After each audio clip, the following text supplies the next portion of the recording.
une spécificité encore. On gère plus d'une soixantaine de fédérations et de groupements sportifs. Et chaque fédération a des acteurs. Et ils vont en compétition internationale. Tout le monde n'a pas de compte. Ça, c'est une réalité. Ce n'est pas la peine de se cacher. C'est une réalité. Donc, ça se gère comme on gère une caisse d'avance. De l'équipe A à l'équipe. Parce que le problème n'est pas la caisse d'avance. La caisse d'avance, c'est au niveau des possibilités du ministère quand il y a une compétition qui nous tombe dessus, qui n'a pas été tellement programmée ou bien qui a été programmée, qui est arrivée plus tôt. Ça, c'est la caisse d'avance. Mais le fait de décaisser et de payer, il y a des...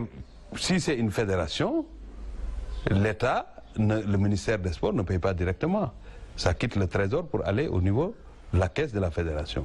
Mais un joueur qui a gagné et qui est là, qui veut rentrer, un joueur qui est là, qui a besoin d'aide, qui est là et qui n'a pas de compte, est-ce qu'il faut le retenir pendant 1 an pour qu'il trouve un compte ou pendant des mois pour qu'il trouve un compte, ou bien il faut assumer et payer? Je pense que c'est ces difficultés qui ont effectivement été devant le DAGE et il a essayé de contourner. Et c'est cela, mais je suis sûr qu'après l'audit, après les recommandations de la Cour des comptes, il prendra d'autres responsabilités pour effectivement essayer de se conformer. Mais l'intention, ce n'était pas de détourner. L'intention, c'était d'accompagnement. Non, il n'y a pas de détournement. Il n'y a pas de détournement. Il n'y a pas de détournement d'après les informations qu'il a données lui-même et que j'ai su.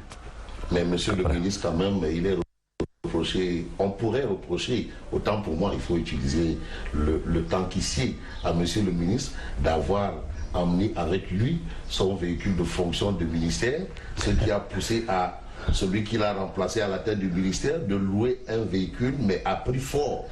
Mais Fabrice, là, c'est dommage.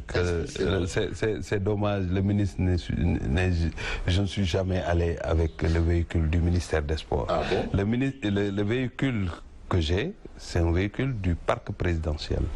Et il faut savoir que les données ont changé depuis. L'État du Sénégal a fait une option de ne plus acheter des 4x4 pour les ministères, sauf autorisation spéciale. Il y a des berlines qui ont été mises à la disposition des ministères, et vous les voyez. Mais ces berlines n'appartiennent pas au ministère, mais ces véhicules appartiennent au parc présidentiel. Et le véhicule dont on parle, c'est un véhicule qui m'a été donné depuis 2016. Ça n'a rien à voir avec... Qui appartient au parc présidentiel, que j'ai pris au niveau de la présidence. Vous ne le verrez pas dans le document de passation de service. Alors, nous sommes un État, je ne vais pas aller plus loin. Mais ce qu'il faut comprendre, c'est qu'aujourd'hui, quand un ministre doit faire le tour du Sénégal, surtout à l'intérieur du pays, les ministres louent pour faire travailler les concessionnaires, mais pour faire travailler l'économie. Et après la tournée, ils reviennent avec leur berline, ils fonctionnent. C'est comme ça.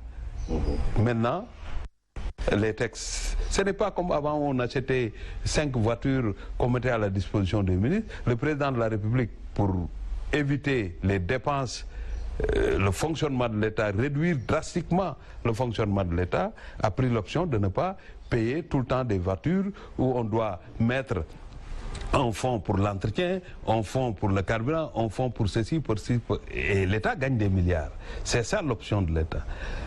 Maintenant, je ne souhaite pas aller plus loin, mais quand même, il faut comprendre que Matarba est un républicain.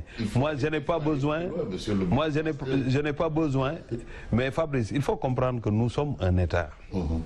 Nous sommes un État, mais c'était normal que les Sénégalais sachent que le ministère des Sports n'avait pas de véhicule de ministre 4x4, un véhicule de 4x4, mais le véhicule là, c'est un véhicule du parc présidentiel. Et je suis toujours ministre et je fonctionne avec ce véhicule. Ah, d'accord, ça c'est noté. Alors après quand même, vous avez vu ce qui s'est passé. Dieu merci, machallah, vous vous êtes battu pour que le Sénégal soit quand même une autre fois en Coupe du Monde. Déjà ça a été un exploit, 2 fois de suite en Coupe du Monde. Il y a eu ce rapport de la Cour des comptes. Quel regard avez-vous de ce rapport? Mais le rapport de la Cour des comptes... beaucoup d'encre de salive. Quel rapport de la Cour des comptes? Le rapport sur le mondial. Mais il n'y a pas encore de rapport sur le mondial. Là aussi, c'est une incompréhension totale. Ah bon? Les chapeaux que j'ai vus, location de voitures, changement de mobilier et tout ça, ça n'a rien à voir avec les fonds de la Coupe du Monde. Mais de quoi il en est finalement? Mais c'est parce que je ne sais pas d'où sortent ces informations, mais ce que je sais, c'est que la Cour des comptes a saisi le ministère des Sports et a pris contact avec les financiers et l'administration. Et ça, c'est pour le moment arrêté là. Mais il n'y a pas matière à débattre parce qu'en réalité le travail n'a pas encore été fait. Il faut attendre les conclusions pour pouvoir se prononcer. Mais nous faisons confiance à ceux qui aujourd'hui ont cette charge-là de travailler avec la Cour des comptes pour montrer où est-ce qu'on a mis ces sous-là. Mais ce qui est clair, ce que j'ai lu à travers les journaux n'a rien à voir avec les fonds de la Coupe du Monde ni de la Coupe d'Afrique. Parce que la location de voitures, ça n'a rien à voir avec les fonds du mondial. Le changement des mobiliers d'un bureau, on ne peut pas parler du mondial avec ces dépenses-là. Oui, ça mais n'a le rien à budget voir. qui a été dégagé pour le mondial et le Sénégal qui ne s'est arrêté qu'en 8e de finale et qui finalement a épuisé tout ce budget. Mais tout le budget n'a pas été épuisé, d'après ce que je sache. Mais même si on s'est arrêté en 8e de finale ou en chose... Alors qu'il était prévu que le Sénégal aille jusqu'en finale. Oui, mais un budget, il est estimatif. Mais la réalité des faits, c'est après le rapport qui sera déposé par les financiers. Maintenant, il ne faut pas être pessimiste, il faut rester positif. Et faire confiance à ceux qui avaient la lourde charge, cette mission qui est toujours difficile, parce qu'en tant que ministre des Sports, je peux comprendre la lourdeur de la charge d'être chef de délégation ou bien d'être élément dans le dispositif qui est chargé d'accompagner une équipe nationale dans des compétitions internationales. On en parle comme ça, mais ce n'est pas très simple. Donc moi, je n'ai pas de commentaire à faire. J'ai suivi le mondial, j'étais très fier de voir notre équipe nationale aller jusqu'à 8e. J'aurais souhaité qu'on revienne avec le trophée, mais dans toute compétition, c'est comme ça. Soit on gagne, soit on fait match nul, soit on est battu. Et c'est ça le sport. sport. Vous n'attendez rien de spécifique, de particulier, de fondamental de ce rapport? Non, non, pour le moment, moi, je pense qu'il faut les encourager.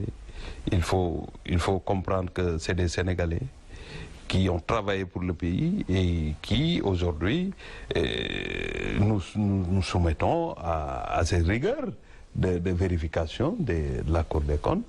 Ça permet à tout un chacun de savoir ce que l'autre a fait. Mais c'est pas, il faut pas être négatif. Il faut les encourager, il faut les soutenir. Il faut encourager qui, les enquêteurs ou bien les autres? Tout le monde, les enquêteurs parce que les enquêteurs ne sont pas venus au ministère des Sports pour sanctionner. Ils viennent pour savoir comment les choses se sont passées. Et ça, c'est les règles de gestion. Il vous est déjà arrivé de recevoir, vous, des enquêteurs? Oui, en tant que maire, j'ai reçu l'inspection générale d'État, j'ai reçu des missions de la RMP, des missions de la Cour des comptes et tout ça.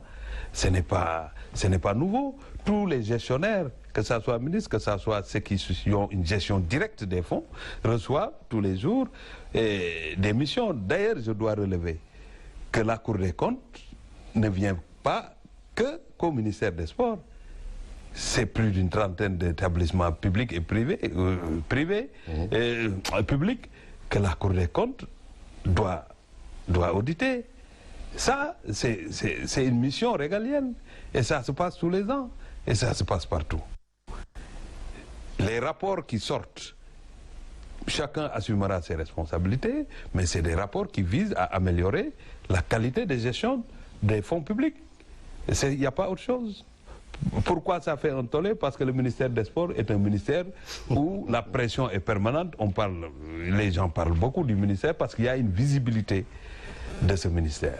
Dans chaque journal, revue de presse, il y a toujours, toutes les heures, des informations touchant le domaine sportif. Ah oui. C'est ça qui fait que cette visibilité, elle est là. On a vu aussi un certain Baba Tandian ruer dans les brancards par rapport à un peu l'argent de la force Covid-19, comment ça a été géré pour ceux qui relèvent du basketball? Vous savez, je préfère ne pas répondre à mon cher ami et frère et grand frère Baba Tania. Je prie pour lui parce que j'ai appris qu'il a eu un accident de la circulation. Je prie pour qu'il reprenne sa santé. Et Baba Tania a été président de fédération ici. Et il a assumé le rôle de président de la fédération avec des points positifs et des points négatifs. Donc tout le monde est libre de faire des commentaires sur ce que les gens ont fait et n'ont pas fait. Mais ce qui est important, c'est le rapport. C'est le rapport qui a été mis sur la table. Vous avez vu le ministre des Finances expliquer ceux qui, aujourd'hui, sont concernés directement par des choses un peu, à la limite, graves, entre guillemets. Mais ceux qui touchent le ministère des Sports, je pense que ça a été très clair dans le rapport. Et je ne souhaite pas, vous savez, je ne suis pas un ministre qui polémique. Absolument. Je fonce, quand j'ai une mission, je l'assume, et pleinement, et j'essaie de foncer pour arriver à un résultat positif. Alors, vous suivez toujours, mesdames et messieurs, toute la vérité, et je rappelle que nous recevons M. Matarba qui a été ministre des Sports pendant longtemps d'ailleurs, hein, plus de 6 ans, c'est pas donné, c'est déjà une grande première. 8 ans, 3 mois. 8 ans, 3 mois, c'est déjà une grande première. Le président Macky Sall m'a fait l'honneur de me faire, en tout cas, faire battre tous les records depuis 1960, de François Bob à Matarba. Oui. J'ai vécu quand même 8 ans de joie, 8 ans de tristesse, 8 ans de fatigue, 8 ans de pression. C'est extraordinaire. Et ça, c'est ça les missions aussi. Quand on est ministre de la République, je l'ai toujours indiqué dans mes propos, que c'est une mission où des fois ça ressemble à un bonbon sucré, mais des fois c'est du piment. Aujourd'hui quand même, on fait face à une situation où on a des morts. Ce qui est regrettable. Des morts, il y a des morts. Et il faut aussi penser à ces Sénégalais qui sont dans les forces de défense et de sécurité. Pourquoi on n'en parle pas trop? On parle que d'autres. Et en tout cas, tout Sénégalais qui meurt dans ces conditions ou bien dans n'importe quelle autre condition, c'est regrettable. C'est pourquoi cet appel que je lance et que le président d'ailleurs a lancé pour le dialogue, cet appel à la paix que les leaders religieux ont lancé, cet appel à la paix que la société civile avertit et qui assume ce rôle de société civile, je dis, qui n'est pas une société partisane, tout le monde lance effectivement cet appel-là. Même vous, en tant que chroniqueur, en tant que journaliste, tout le monde, après les débats, tout le monde lance cet appel à la paix. Il faut que tout le monde revienne à la paix. Parce que qui veut diriger le pays doit travailler pour que la paix règne. Personne ne peut développer ce pays si le pays n'est pas stable. Si le pays n'est pas en paix, quels que soient les résultats, quels que soient les schémas, quels que soient les projets, il n'y aura pas de développement. Donc, tout Sénégalais doit s'accorder autour de cette question.